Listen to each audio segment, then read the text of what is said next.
Yun na guys, ginisa ko na yung ating sibuyas, bawang, kamatis. Hindi pa ako dito gagamit ng tomato sauce kasi ayaw ng mga boss ko ng tomato sauce. Kaya dagdag kamatis na lang po. Yan.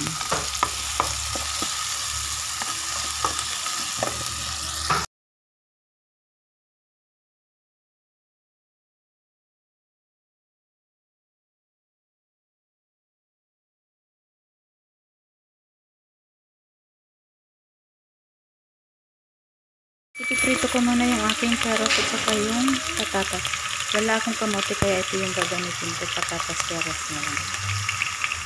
Prito natin yan para matagal masira. Yun na guys, ginisa ko na yung ating sibuyas, bawang, kamatis. Hindi pa ako dito gagamit ng tomato sauce kasi ayaw ng mga boss ko ng tomato sauce. Kaya dagdag kamatis na lang po. Yan.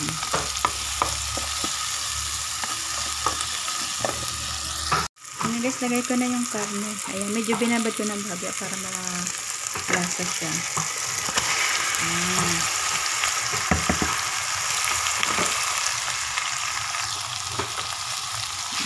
Ating lempo yan guys, pati ng baboy lempo.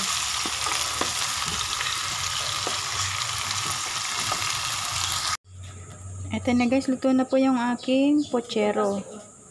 Hindi lang po siya mapula kasi ayaw po ng amo ko na gumamit ng tomato sauce. Kamatis lang po ginamit ko dyan. Kaya yan. Pero okay naman, masarap yung lasa niya.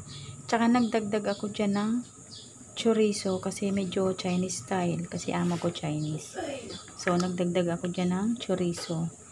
At walang tomato sauce. Ayan na po ang pochero namin na may pagka Chinese style. Ayan po siya.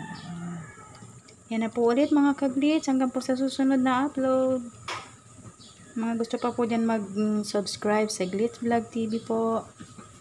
Subscribe lang po. Thank you so much po sa mga nanonood na akin ng mga video. Yan lang po muna sa ngayon. Bye bye po muna si Glitz. Bye bye. Hanggang sa susunod na upload po.